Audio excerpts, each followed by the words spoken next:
안녕하세요. DCP 코리아의 곽자매입니다. 오늘은 많은 분들이 궁금해하는 새 예루살렘에 대해서 알아보도록 하겠습니다. 오늘 질문에 답해 주실 분은 서울교회 장로이신 유영재님이십니다. 유영재님, 안녕하세요. 안녕하세요. 대부분 그리스도인들이 계시록에 나오는 새 예루살렘을 물질적인 성으로 알고 있는데 이 부분에 대해서 말씀해 주시지요.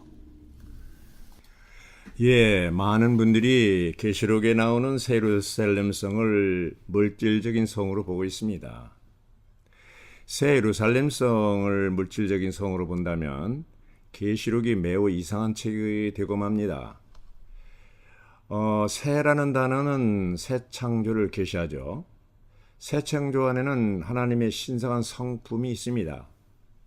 예루살렘의 예루는 기초를 뜻하며 살렘은 평강을 의미합니다. 새 예루살렘은 평강의 기초에 건축된 하나의 인격을 말합니다. 전통적인 기독교의 가르침은 새 예루살렘을 물질적인 천당이라고 생각하는 분들이 많습니다. 만약 새 예루살렘을 물질적인 천당으로 본다면 신랑으로 다시 오시는 그리스도께서 물질로 된 건축물과 결혼한다는 얘기가 되겠죠. 성경에서 말하는 새 예루살렘은 몇 가지 특징이 있습니다. 그럼 그것이 무엇인가요?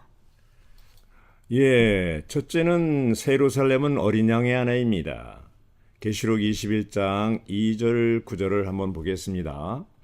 21장 2절에 또 내가 보매 거룩한 성 새 예루살렘이 하나님께로부터 하늘에서 내려오니 그 예비한 것이 신부가 남편을 위하여 단장한 것 같더라. 21장 9절 일곱 대접을 가지고 마지막 일곱 재앙을 담은 일곱 천사 중 하나가 나와서 내게 말하여 가로되 이리 오라 내가 신부 곧 어린 양의 아내를 네게 보이리라 하고 여기서 볼 때 새 예루살렘은 신랑인 그리스도를 위해서 단장한 신부라는 것입니다. 새 예루살렘은 물질적인 성이 아니라 하나의 인격이라는 것이죠. 네. 새 예루살렘은 어린 양의 아내이군요. 예, 맞습니다. 어린 양의 아내라는 얘기는 하나의 인격을 얘기하지 않습니까? 또 새 예루살렘은 구약과 신약의 성도들로 구성되어 있습니다. 계시록 21장 9절부터 14절에서 보면 새 예루살렘은 구약과 신약의 성도들로 구성되어 있음을 알 수 있습니다. 12지파로 대표되는 구약의 성도들과 12사도로 대표되는 신약의 성도들로 구성되어 있다는 뜻이죠. 계시록 21장 9절 14절 일곱 대접을 가지고 마지막 일곱 재앙을 담은 일곱 천사 중 하나가 나와서 내게 말하여 가로되 이리 오라 내가 신부 곧 어린 양의 아내를 네게 보이리라 하고 성령으로 나를 데리고 크고 높은 산으로 올라가 하나님께로부터 하늘에서 내려오는 거룩한 성 새 예루살렘을 보이니 하나님의 영광이 있음에 그 성의 빛이 지극히 귀한 보석 같고 벽옥과 수정같이 막더라. 크고 높은 성곽이 있고 12문이 있는데 문에 12천사가 있고 그 문들 위에 이름을 썼으니 이스라엘 자손 12지파의 이름들이라. 동편의 세 문, 북편의 세 문, 남편의 세 문, 서편의 세 문이니 그 성의 성곽은 12기초석이 있고 그 위에 어린 양의 12사도의 12 이름이 있더라. 네. 새 예루살렘은 신구약의 성도들로 구성되어 있군요. 예, 맞습니다. 일반 믿는 이들이 생각하는 것처럼 그렇게 물질로 든 성이 아니죠. 특히 새 예루살렘의 그 요소를 보면요. 금과 진주와 보석들이 그 기본 요소로 구성되어 있습니다. 금과 진주와 보석은 물질적인 성이 아니라 하나의 상징이요 표징입니다.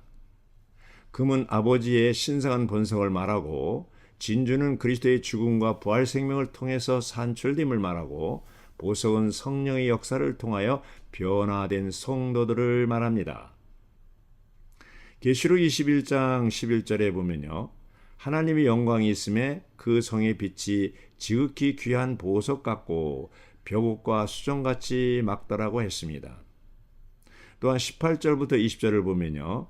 그 성곽은 벽으로 쌓였고 그 성은 정금인데 맑은 유리 같더라.